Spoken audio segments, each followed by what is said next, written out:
your children. It is what you taught them to do for themselves that will make them successful human beings. It is a proud moment for all of us here today as we welcome you all to another of our annual day program of the Little Legend School, where little minds shine. It has been a fantastic year for us, especially for our bright, young, talented children. Today we come together to celebrate another successful year of the Little Legend School. As you all know, the Little Legend School, nursery and preschool, nurtures early education with the belief that every child has infinite potential waiting to be unfurled. And I take this opportunity to welcome you all, my dear parents, guardians, and children to our school's annual function. Special arrangements have been made to make this special day memorable. Please support and motivate our tiny tots, and looking forward to all of you having a wonderful evening here today.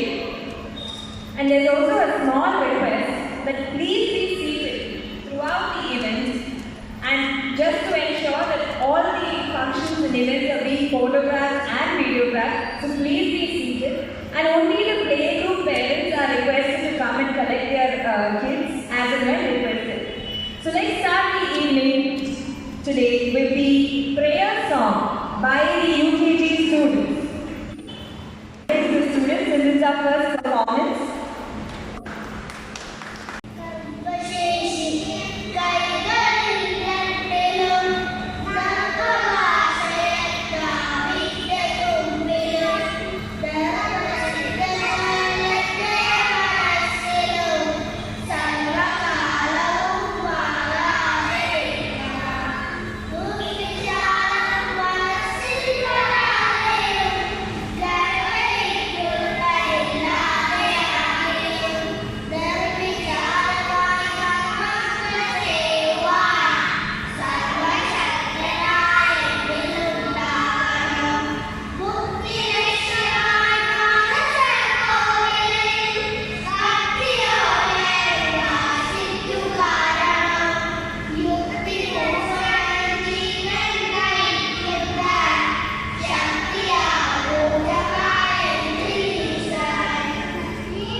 When we acknowledge the hard work and dedication of all our teachers, students, and all other staff members on campus.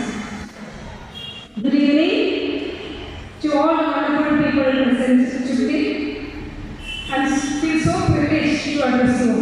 Today we are here to witness the annual day celebration of the Little Legend. On behalf of the school community, I extend the heartfelt welcome to all our distinguished guests, parents, grandparents, teachers, and our students. A very special welcome to our chief guest, Mr. Satish Kumar Menon. He is a scientist. He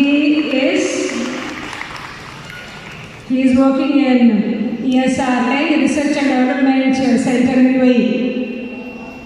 And he is a founder director of the Patent Institute, Tripura.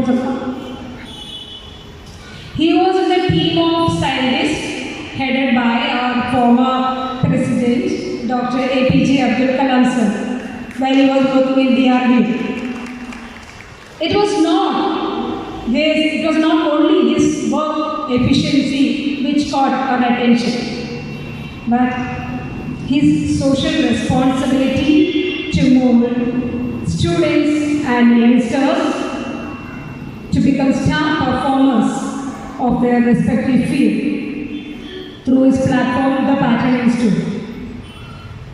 Almost 20 years in sir is taking classes, conducting workshops offline and online in UAE, various schools in UAE, various places in UAE, even in South India too. He travels all the way only to give classes and conducts workshops for the children. And the important aspect of his knowledge service is that he does it free of cost. A warm welcome to you, sir.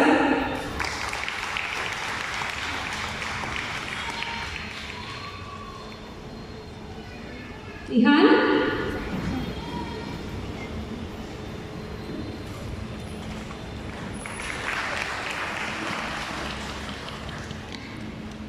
Before we move on to the next, they become dancers, they become actors, they become singers, and they are like mothers for their children.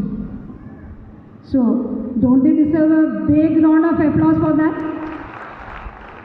Teachers, please take over the green room and please send Miss Riji, Miss Nisha, Miss Shanti, and Miss Shamni, and Mr. Mithun. Useless. I want a huge round of applause for all the work they do. I will break the suspense. Itreen korachil number of staff and children. Almost 2.5 hours of program. You will be wondering, what are they going to do on stage? Let us watch.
സ്കൂളിലെ principal ടീച്ചറാണ്, മിക്ക ടീച്ചർക്കും സഹപ്രവർത്തകർക്കും മറ്റ് എല്ലാ സ്റ്റാഫിനും വളരെ എന്താ പറയുക, അവരോട് നമ്മളെല്ലാവരും ഇൻക്ലൂഡിങ് അവരുടെ കുട്ടികളുടെ അച്ഛനമ്മമാരൊക്കെ ആയിട്ട് ചോദിക്കുന്നത് നമ്മളെല്ലാവരും അവരോട് നന്ദി പ്രകടിപ്പിക്കേണ്ടതാണ്. കാരണം ഈ പ്രായത്തിൽ കുട്ടികളെ സ്റ്റേജിൽ ഒത്തൊരുമയോടുകൂടി എന്തെങ്കിലുമൊക്കെ ചെയ്യുക എന്ന് പറഞ്ഞു കഴിഞ്ഞാൽ അതൊക്കെ വലിയൊരു ജോലിയാണ്. അത് മാത്രമല്ല, ഇത് ഈ ജോലിയുടെ ശരിയായിട്ടുള്ള എന്താ പറയുക റിസൾട്ട്സ് ഇത് നമ്മുടെ ചിന്താശക്തി കൂട്ടുന്നതിന് വേണ്ടി നമുക്ക് എന്തൊക്കെ ചെയ്യാം എന്നുള്ളതിനെ പറ്റി എന്തെങ്കിലുമൊക്കെ കുറച്ച് സംസാരിക്കണമെന്ന് ഗ്രഹിച്ചിട്ട് പറഞ്ഞുകൊണ്ടാണ് ഞാൻ സംസാരിക്കുന്നത്. അല്ലെങ്കിൽ ശരിക്കും വിടാൻ ഈ കുട്ടികളുടെ ഡാൻസും പാട്ടും സ്റ്റിച്ചുകളൊക്കെ കണ്ടുകൊണ്ടിരിക്കുക എന്ന് പറയുന്നത് ആണ് ശരിക്കും ഉചിതമെന്ന് തോന്നുന്നു. എങ്കിലും ഒരു 5-10 മിനിറ്റ് ഞാൻ ചെറിയ കുറച്ച് സംഗതികൾ മാത്രം പറയാം.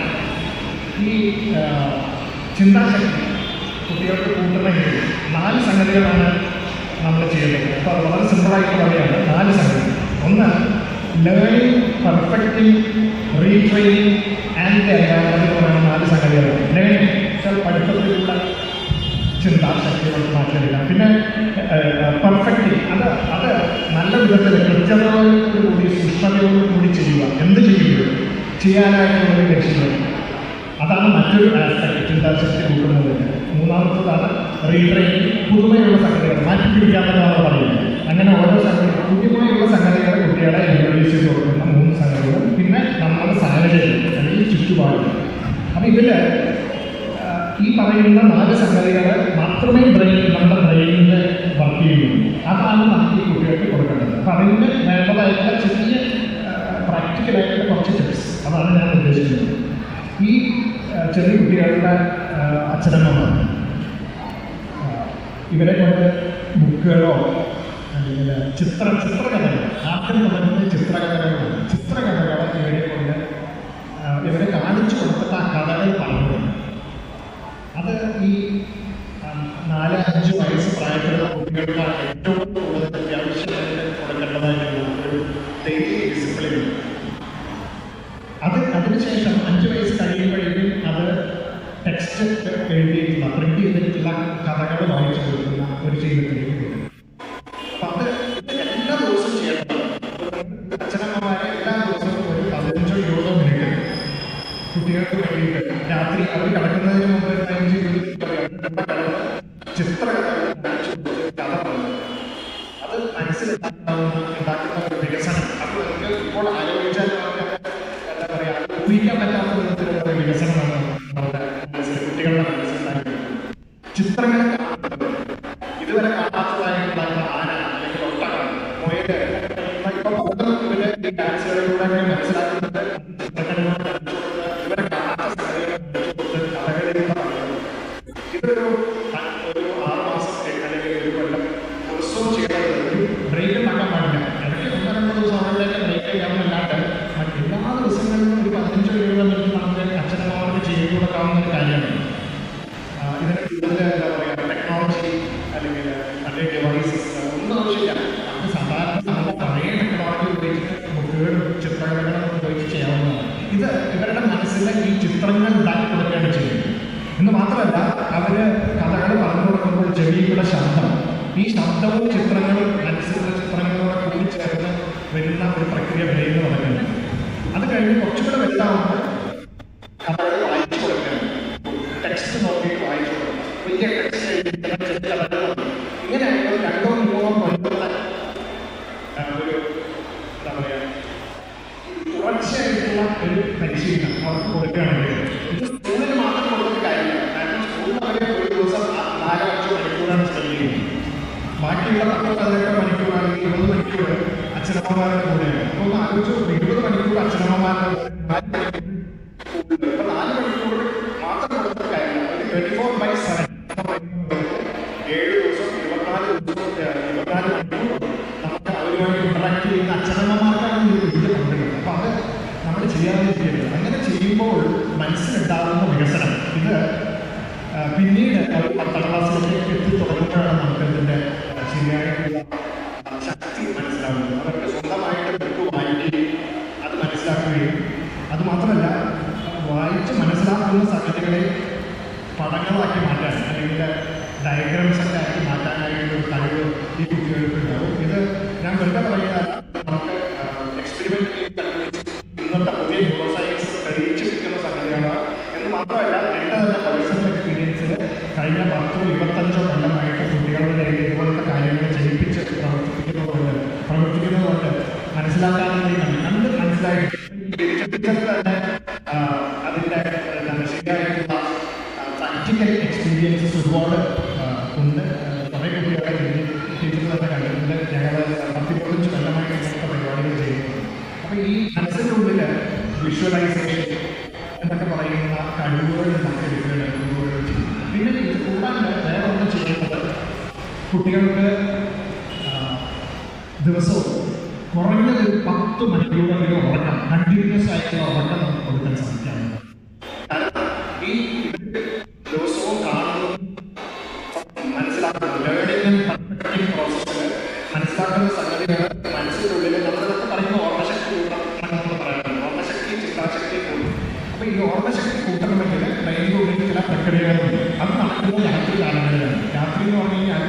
ഒരു 6 മണിക്കൂർ ഡീപ് സ്ലീപ്പിൻ്റെ ഉള്ളിലേക്ക് പോയതിന് ശേഷമുള്ള നെക്സ്റ്റ് 3 or 4 hours-ലാണ് അത് നടക്കുന്നത്. അപ്പോൾ ഒരു 8 മണിക്കൂർ 6 മുതൽ 8 മണിക്കൂർ വരെയുള്ള സമയത്ത് നടക്കുന്ന ആ സംഗതി ശരിക്കും നടക്കണമെങ്കിൽ നമുക്ക് അതിനുള്ള എൻവയൺമെൻറ്റ്, അതാണ് 4ാമത്തെ സംഗതി എൻവയൺമെൻറ്റ് പറയുന്നത്. വീട്ടിൽ നമ്മൾ അതിനുള്ള ഒരു സ്ട്രക്ചർ ആൻഡ് ഡിസിപ്ലിൻ നമുക്ക് കുട്ടികൾക്ക് കൊടുക്കാനായിട്ട് സാധിക്കും. അപ്പോൾ രാത്രി ഒരു 9 മണിക്ക് കിടന്നുറങ്ങി രാവിലെ 6 മണിക്ക് എണീക്കുക, അല്ലെങ്കിൽ 7 മണിക്ക് എണീക്കുന്ന ചെറിയ കുട്ടികളൊക്കെ അവർ 10 മണിക്കൂർ കുറയണം. അപ്പോൾ 9 മണി മുതൽ 6 മണി വരെ കുറയണമെങ്കിൽ ഭക്ഷണം ഒരു അറ്റ്ലീസ്റ്റ് കിടക്കുന്നതിന് 2 മണിക്കൂർ മുമ്പ് നമുക്ക് കൊടുക്കാൻ സാധിക്കും. ഒരു 7 മണിക്ക് 6:30-7 മണിക്ക് ഭക്ഷണം കിടക്കണം രാത്രി, എന്നിട്ട് 9 മണിക്ക് അവർ ഉറക്കണം. രാവിലെ 6 മണിക്ക് എണീക്കാനായിട്ട് ആ ഒരു ചിട്ട, ഇത് ഒരു ചിട്ടയാണ്, ഒരു ഡിസിപ്ലിനാണ്. പക്ഷെ അതിന് ഉപരി ന്യൂറോ സയൻസ് പറയുന്നത് അവരുടെ ബ്രെയിൻ ഡെവലപ്മെന്റിന് ഏറ്റവും അത്യാവശ്യമായ ഘടകമാണ് ഈ 9 മണിക്കൂർ. 9 മണിക്കൂർ ഉച്ചയ്ക്ക് 4 മണിക്കൂർ കഴിഞ്ഞാൽ രാത്രി 6 മണിക്കൂർ പറഞ്ഞിട്ട് കാര്യമില്ല. ബ്രെയിൻ പാടില്ല, ഒറ്റ ഉറക്കമായിട്ട് അതിൻ്റെ 6ാമത്തെ മുതൽ 8 or 9 മണിക്കൂർ വരെയുള്ള ആ സമയത്താണ് ഈ ബ്രെയിനിനുള്ളിൽ മെമ്മറി ബിൽഡിംഗ് പ്രോസസ്സ് നടക്കുന്നത്. അത് മൈഗ്രേഷൻ എന്നൊക്കെ പറയും. നമുക്ക് സയൻസിലേക്ക് അങ്ങനെ കിടക്കുന്നില്ല. അത് നമുക്ക് ചെയ്യുന്ന പ്രാക്ടിക്കലായിട്ട് എന്താ ചെയ്യുന്നത്, കുട്ടികൾക്ക് 9 മുതൽ 10 മണിക്കൂർ വരെ ഉറക്കം കൊടുക്കണം. അത് എല്ലാവരും അച്ഛനന്മാരും വിചാരിച്ചാലും നടക്കണം. അപ്പോൾ നമ്മൾ അച്ഛനും അമ്മയ്ക്കും ജോലിയുള്ളവരൊക്കെ ആണെങ്കിൽ എന്തൊക്കെയാണെന്ന് വെച്ചിട്ടുണ്ടെങ്കിൽ ജോലി കഴിക്കുമ്പോൾ ചിലപ്പോൾ 7 മണി 8 മണിയൊക്കെ ആവും. അപ്പോൾ നമ്മൾ കുട്ടികളുടെ കാര്യം നമുക്ക് 2 സീരിയലുകൾ കാണും, അങ്ങനെ പലതും ചെയ്യും. അതിൻ്റെ കൂടെ കുട്ടികൾ കൂടി ഇന്നത്തെ രാത്രി 10 മണിക്ക് 11 വരെ ആ സമയത്ത് ഭക്ഷണം കഴിക്കാൻ തുടങ്ങും. എന്നിട്ട് രാവിലെ 6 മണിയൊക്കെ കഴിക്കും. അപ്പോൾ അവർ 6-7 മണിക്കൂറിൽ കൂടുതൽ ഉറക്കം കിട്ടില്ല. അത് കഴിഞ്ഞ് ഉച്ചയ്ക്ക് വന്ന് കിടന്നുറങ്ങും. അപ്പോൾ വിചാരിക്കും ഉറക്കം കിട്ടി ആവശ്യത്തിന് ഉറക്കം കിട്ടി, നമുക്ക് ശാരീരികമായിട്ടുള്ള ക്ഷീണങ്ങളൊക്കെ മാറ്റി കിട്ടുന്നതാണ്. പക്ഷേ ബ്രെയിനിനെ അത് സഹായിച്ചിട്ടില്ല. അത് സഹായിക്കണമെങ്കിൽ ഒരൊറ്റ ഉറക്കം കിട്ടണം. അപ്പോൾ നമുക്ക് അതിന് വീട്ടിൽ ഈ സ്ട്രക്ചർ ഉണ്ടാവണം. ഭക്ഷണത്തിനുള്ള ക്രമീകരണങ്ങൾ, ഭക്ഷണം സമയത്ത് കൊടുക്കുക, നേരത്തെ കിടത്തി കൊടുക്കുക എന്ന് പറയുന്ന ഒരു ചിട്ട ദിവസം ഉണ്ടാവുന്നത്. ഇത് ശനി ഞായറും ആകുമ്പോൾ വീക്കെൻഡ് തന്നെ. അപ്പോൾ നമുക്ക് മറ്റു കളയാൻ വിചാരിച്ചാൽ ബ്രെയിനിന് ആ ലാംഗ്വേജ് മനസ്സിലാവില്ല. ബ്രെയിനിൻ്റെ ലാംഗ്വേജ് എന്ന് പറയുന്നത് കൺസിസ്റ്റൻസി ആൻഡ് പെർസിസ്റ്റൻസ്. അതായത് എല്ലാം ചിട്ടയോടുകൂടി ഒരേപോലെ ചെയ്ത് കൊടുത്തിരിക്കാൻ ബ്രെയിൻ വളരെ ഹാപ്പി. അതിനനുസരിച്ച് അപ്പോൾ കുട്ടികൾക്ക് ദിവസവും ഒരു വിധത്തിലുള്ള കോംപ്രമൈസും കൂടാണ്. നമുക്ക് അച്ഛനമ്മമാർക്ക് ചെയ്യാവുന്ന സംഗതിയാണ് ഈ പറയുന്ന സ്ട്രക്ചർ ആൻഡ് ഡിസിപ്ലിൻ. അതിൻ്റെ കൂട്ടത്തിലാണ് കഥ പറഞ്ഞു കൊടുക്കലും ചിത്രം കാണാനായിട്ടുള്ള ശീലം ഉണ്ടാക്കി കൊടുക്കലും പുറമെ അതുപോലെ നടക്കുമ്പോഴൊക്കെ പല കാര്യങ്ങളും തെങ്ങ്, മരങ്ങൾ, അല്ലെങ്കിൽ ട്രാഫിക് ലൈറ്റ്, അങ്ങനെ പല സംഗതികളും അവരെ കൊണ്ട് ഒബ്സർവ് ചെയ്യുന്നത് എന്തൊക്കെയാണെന്നുള്ളത് കാണിച്ചു കൊടുക്കുക. എന്നൊക്കെയുള്ള ചില ചെറിയ സംഗതികൾ ചെയ്യുന്നുണ്ടെങ്കിൽ ആദ്യത്തെ ഒരു 5-6 കൊല്ലം, അതായത് 10 വയസ്സ് വരെയുള്ള കാലഘട്ടത്തിൽ നിങ്ങൾക്ക് അത് ചെയ്യാൻ പറ്റി കഴിഞ്ഞാൽ 12 അവർ ടീനേജേഴ്സൊക്കെ ആകുമ്പോഴേക്കും അവരുടെ ചിന്താശക്തി വളരെ വലുതായിരിക്കും. അവർക്ക് വായനാശീലം ഉണ്ടാവും. അവർക്ക് സ്വന്തമായിട്ട് ഹൈസ്കൂളിലൊക്കെ പഠിക്കുമ്പോൾ പാഠപുസ്തകങ്ങൾ തന്നെ വായിച്ച് മനസ്സിലാക്കാനായിട്ടുള്ള ഒരു ശ്രമം നടത്താനായിട്ടുള്ള മനസ്സ് അവർക്കുണ്ടാവും. അതാണ് ആവശ്യം. അപ്പോൾ നമുക്ക് പൊട്ടത്തിനും പിടിച്ചതൊക്കെ ട്യൂഷന് പോകാം. അതിനുവേണ്ടി സമയം സ്കൂളിൽ വന്ന് കഴിഞ്ഞ് കഴിഞ്ഞാൽ ട്യൂഷൻ. അപ്പോൾ അതിപ്പോൾ 12ാം ക്ലാസ്സിലും 10ാം ക്ലാസ്സിലൊക്കെ പഠിക്കുന്ന കുട്ടികൾ സ്കൂളിൽ നിന്ന് എത്തിക്കഴിഞ്ഞാൽ ട്യൂഷൻ കഴിഞ്ഞ് വീട്ടിലെത്തി ഹോംവർക്ക് ചെയ്യാനായിട്ട് കുറച്ച് സമയം കൽപ്പിച്ച് കിട്ടിയാൽ സ്വന്തമായിട്ട് ആ ടെക്സ്റ്റ് ബുക്ക് വായിച്ച് മനസ്സിലാക്കി പഠിക്കുവാനായിട്ട് സമയം. അപ്പോൾ പിന്നെ അവർ വേഗം ക്ലാസ്സിൽ ടീച്ചർ പറയുന്നത്, പിന്നെ ഹോംവർക്ക് ചെയ്യാനായിട്ട് അത്യാവശ്യം ചെയ്യേണ്ടതാണ്, പിന്നെ ട്യൂഷൻ ടീച്ചർ പറയുന്നത് കേട്ടു. ഇങ്ങനെ ചിന്താശക്തി ഇല്ലാത്ത ചെറുപ്പക്കാരായിട്ട് അവർ വളരുകയാണ് ചെയ്യുന്നത്. അതിന് പകരം നമുക്ക് അവരെ ചിന്താശക്തിയുള്ള ചെറുപ്പക്കാരാക്കി മാറ്റണം. അതിന് നമുക്ക് നമ്മുടെ കയ്യിലുള്ള ഏറ്റവും വലിയ ഒരു ജാലകം ഈ പറയുന്ന 5 വയസ്സോ അല്ലെങ്കിൽ 4 വയസ്സോ ഉള്ള കുട്ടികൾ 4 മുതൽ 10 വയസ്സ് വരെയുള്ള 5-6 കൊല്ലമാണ്. അതിന് നമുക്ക് സ്കൂളിൽ തന്നെ ടീച്ചേഴ്സ് പോലെയുള്ള സ്കൂളിൽ അവർ പലതും ചെയ്യുന്നുണ്ട്. അവരെ സഹായിക്കാനായിട്ട് അച്ഛനമ്മമാരും കൂടി ഒത്തുചേർന്ന് പ്രവർത്തിച്ചാൽ മാത്രമേ കുട്ടികൾ ചിന്താശക്തിയുള്ളവരായിട്ട് വരികയുള്ളൂ. അതിനുവേണ്ടിയിട്ട് ടീച്ചേഴ്സും അവിടുത്തെ കുട്ടികളുടെ മാതാപിതാക്കളും ഒക്കെ പ്രയത്നിച്ച് ഇവരൊക്കെ ചിന്താശക്തിയുള്ള അടുത്ത ജനറേഷനായിട്ട് വളർത്തുന്നത് പ്രാർത്ഥിച്ചുകൊണ്ടാണ്.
തരത്തിൽ ആയിരിക്കുകയായിരുന്നു.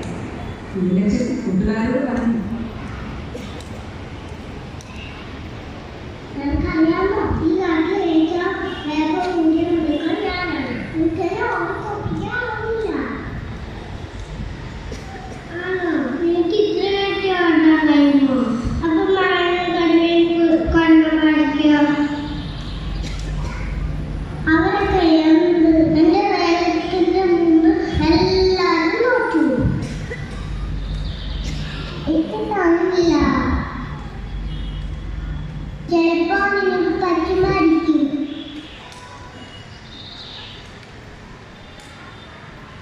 ഇതെല്ലാം കേട്ടുകൊണ്ട് ഒരു ആമ വഴിയരികിൽ നിൽപ്പുണ്ടായിരുന്നു. വലിയ മീൻപക്കരൻ പറഞ്ഞ മുയലച്ചനെ ഒരു പാഠം പഠിപ്പിക്കണമെന്ന് ആമയ്ക്ക് തോന്നി.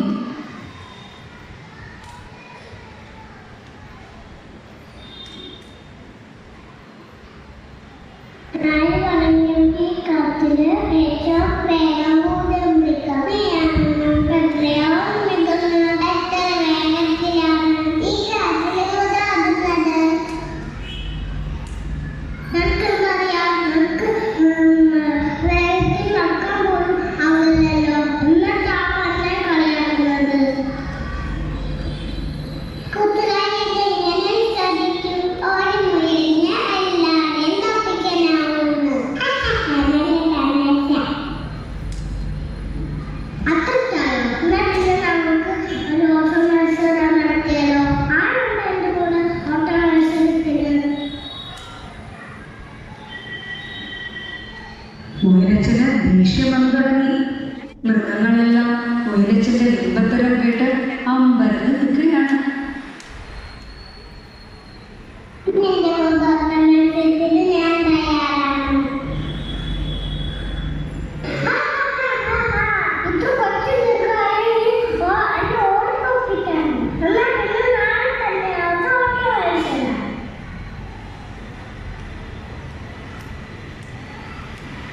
എല്ലാ മൃഗങ്ങളും അതിന് സമ്മതം മൂളി. കാട്ടിലെന്നും പാട്ടായി. മുയലച്ചനും ആമയും കൂടെ ഓട്ട മത്സരത്തിന് തയ്യാറാകുമെന്ന് എല്ലാവർക്കും കൗതുകം. ആരായിരിക്കും ജയിക്കുക? ചിലർ പറഞ്ഞു മുയലച്ചൻ തന്നെ ജയിക്കുകയുള്ളൂ. പക്ഷേ മുയലച്ചന്റെ അഹങ്കാരം സമർപ്പിക്കണമെന്ന് എല്ലാവർക്കും ഉണ്ടതാണ്. എങ്കിലും ആ എന്തിനാണ് ഓട്ട മത്സരത്തിന് തയ്യാറായത് എന്ന് ആർക്കും മനസ്സിലായില്ല. പിറ്റേന്ന് രാവിലെ എല്ലാ മൃഗങ്ങളും പഠിച്ചു കൊടുത്തു. ഓട്ട മത്സരത്തിൽ ആരാവും ജയിക്കുക? ആമയും മുയലച്ചനും അവരുടെ കൂട്ടുകാരും എല്ലാവരും റെഡിയായി നിന്നു. എന്നാ തന്നെ കളിക്കുക. Ready, 1, 2, 3. മുയലച്ചനും ആമയും ഓടിത്തുടങ്ങി. വേഗം ആമയ്ക്കില്ലല്ലോ. മുയലച്ചൻ തിരിഞ്ഞു നോക്കിയപ്പോൾ ആമ വളരെ കരുതി അഹങ്കാരത്തോടെ അത് പറഞ്ഞു, നിന്നോട് ഞാൻ പറഞ്ഞല്ലേ ഞാൻ തന്നെ ജയിച്ചു. പിന്നെ എന്തിനാണ് ഓട്ട മത്സരത്തിന് തയ്യാറായത്? നീ പതുക്കെ പതുക്കെ നടന്നത്. അപ്പത്തേനും എന്നെ ക്ഷീണമാണ്. ഞാൻ കുറച്ച് നേരം ഈ പഴത്തിന്റെ ചോട്ടയിൽ ശ്രമിക്കട്ടെ.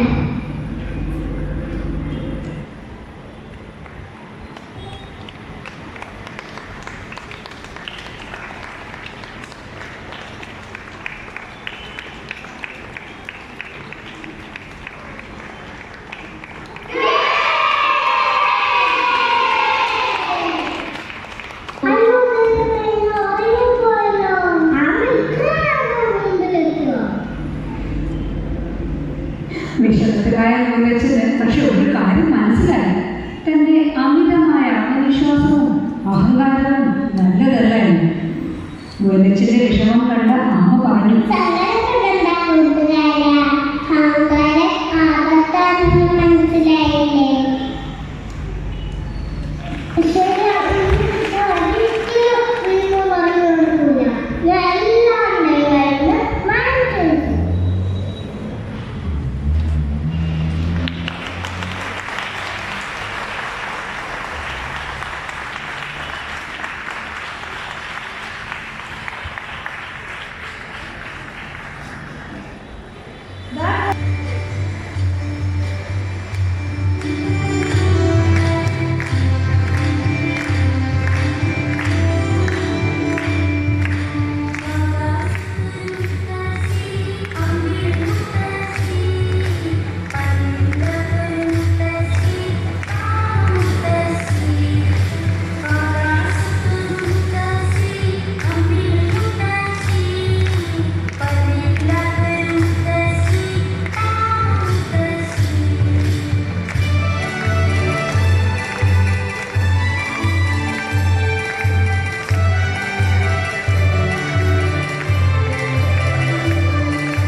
കലക്കിച്ചുട്ട ദോശ, അരി മാവും ഉഴുന്നു മാവും കലക്കിച്ചുട്ട ദോശ. 5 അമ്മയ്ക്ക് 4 ചേട്ടന് 3 ചേച്ചിക്ക് 2 മാത്രം 1. ഒരു മിനിറ്റ്. തള്ളക്കോഴി മുട്ടയിട്ടു പൊട്ടി വിരിഞ്ഞു. 1 2 3 4 5 കുഞ്ഞുങ്ങൾ. കറുത്തതുണ്ട്, വെളുത്തതുണ്ട്, പുള്ളിയുമുണ്ട്. വാലുമില്ല, ചിറകുമില്ല, കാലു 2 എണ്ണം. കൊക്കരക്കോ കൊക്കരക്കോ തള്ളക്കോഴികൾ. കിയാം കിയാം കിയാം കിയാം കോഴിക്കുഞ്ഞുങ്ങൾ. അടുത്ത പാടാം. വാട്ടർമെലൺ.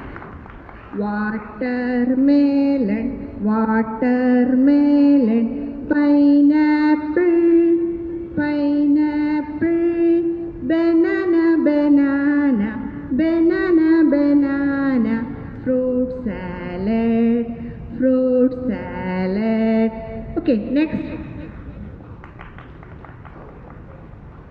ഒരിക്കലൊരു കാക്ക മരക്കൊമ്പിലിരിക്കവേ ദൂരെയൊരു മുറ്റത്ത് കുടത്തിൽ വെള്ളം കണ്ടു. കുടിക്കുന്നതിനായി മാർഗമൊന്നും കണ്ടില്ല. കൊച്ചു കൊച്ചു കല്ലുകൾ കൊത്തി കൊത്തിയിടവേ വെള്ളം പൊന്തി വന്നു. വേണ്ടുവോളം കുടിച്ചു ബുദ്ധിയുള്ള കാക്ക പറന്നങ്ങ് പോയി. അടുത്തൊരു പാട്ടും കൂടി പാടാം. പപ്പട കവിളുള്ള പപ്പട, താഴെ വീണ കടവട, പൊട്ടുന്ന പപ്പട, സദ്യയിൽ ഒന്നാമൻ, അമ്മ കാച്ചിയ പപ്പടം.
Once upon a time, there was a very beautiful girl who lived in a village near the forest with her mother. One day, her mother gave her a very nice red gown with a hood on it. She wore it always. That is why everybody in the village called her Little Red Riding Hood. One day,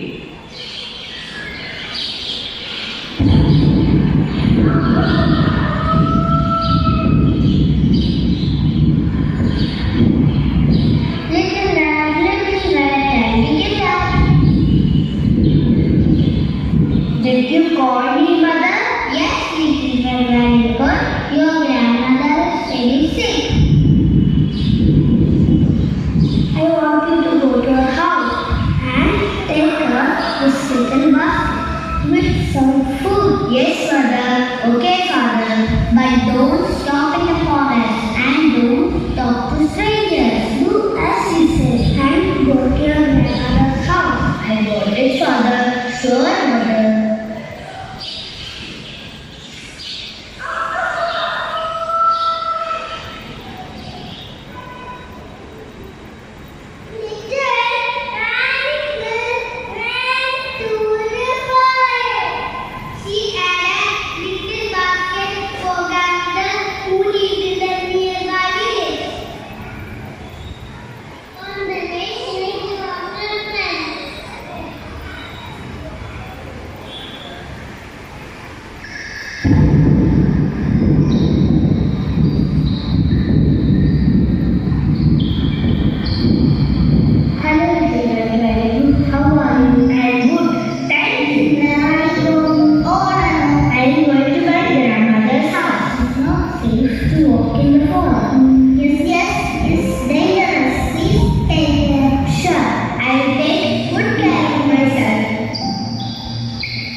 The one with the white door. Goodbye, Little Red Hood. I hope she gets better. And look, do you see that door? Yes, I do.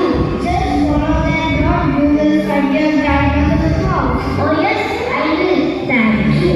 Bye.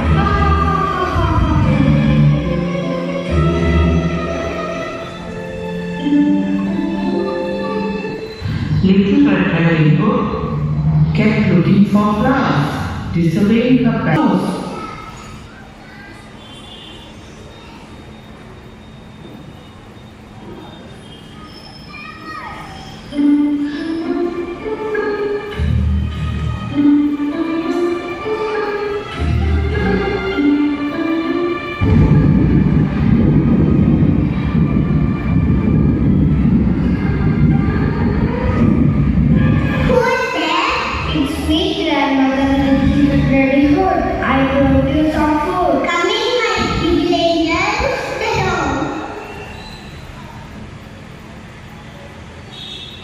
As soon as the wolf entered, he swallowed Little Red Riding Hood's grandmother. Then he jumped into bed and pulled the blanket up to his chin. He wore grandma's glasses and the cap and waited for the little girl to come.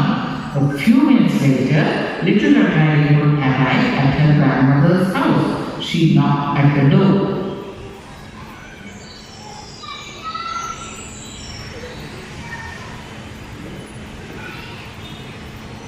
As soon as the wolf entered, he saw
Little Red Riding Hood was terrified and started crying for help. There was a woodcutter nearby who heard a crying sound. He came running and saw a wolf trying to eat the little girl.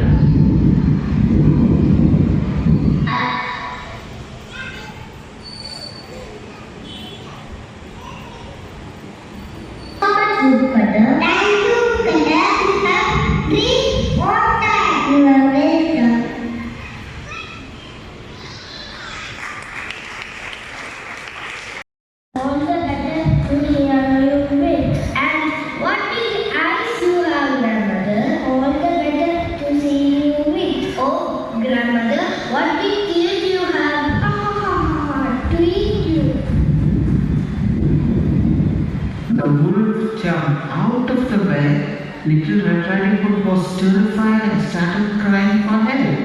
There was a woodcutter nearby who heard a crying sound. He came running and saw a wolf trying to eat the little girl.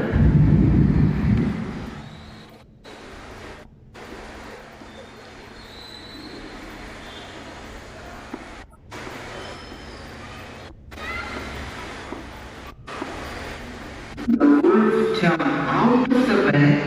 Little Red Riding Hood was terrified and started crying for help. There was a woodcutter nearby who heard a crying sound. He came running and saw a wolf trying to eat the little girl. I will not leave you, Mr. Wolf. Leave the child, or I will kill you. I think he already ate the grandma. Wolf did not listen to Woodcutter. Woodcutter took out his axe, he killed him and cut open his stomach to save the grandma.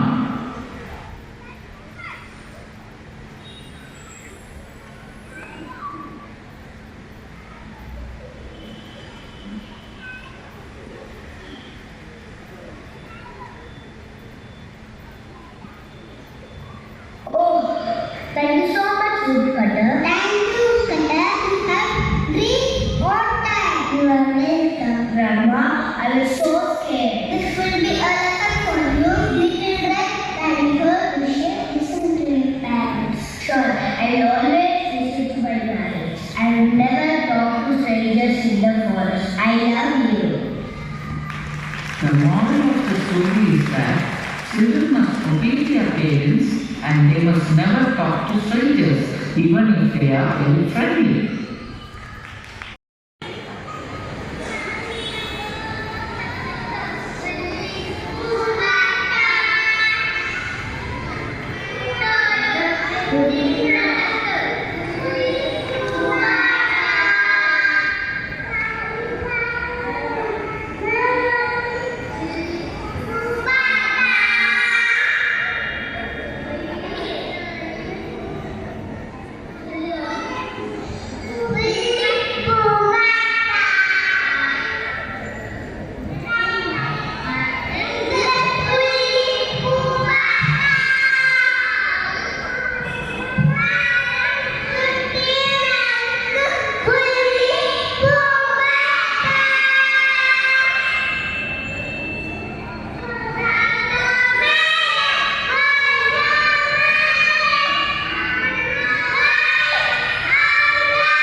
Tinkal Lal Raghav for graduating UKG.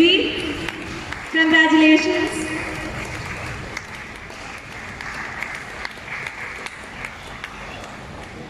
Rigved Rajesh for graduating UKG. Congratulations, Rigved. Nandika JD. Congratulations, Nandika, for graduating. Aaron Rodrigues. Congratulations, Aaron, for graduating UKG. Parvati Bibin. Congratulations, Parvati, for graduating UKG.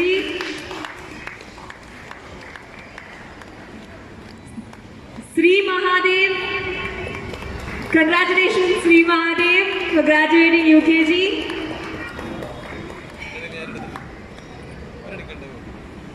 And finally, Sarah and George. Congratulations for graduating UKG.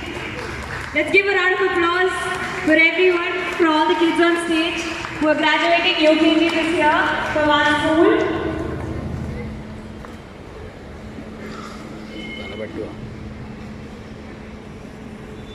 We all hope they have a wonderful future ahead.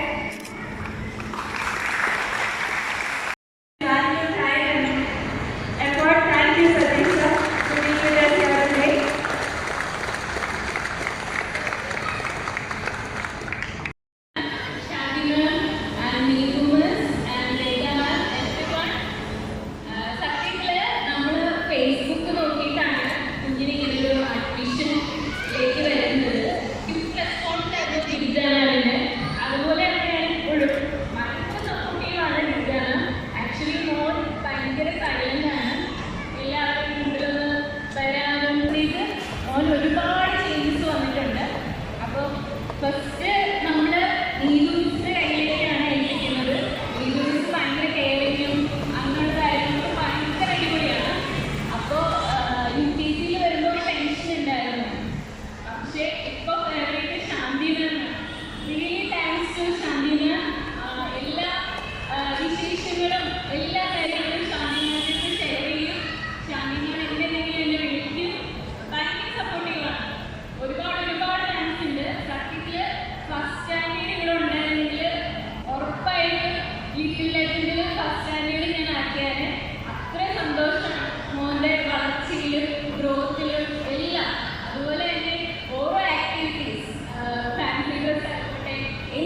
gracious. Thank you, my dear parents, for your encouragement. Thank you. Mr. Sadish ji, respected principal, parents and teachers. Children cannot achieve excellence without your support. Thank you so much for taking time to come for this event. On behalf of my school, I extend a hearty vote of thanks to our Chief Guest Mr. Sadish ji, who spared time from his busiest schedule to grace the occasion. Today, we had an opportunity to hear your thoughts, and this will surely be going to encourage us in our future events. I would like to express my gratitude to Principal Girija ma'am, teaching and non-teaching staff for their constant effort for making our children the best.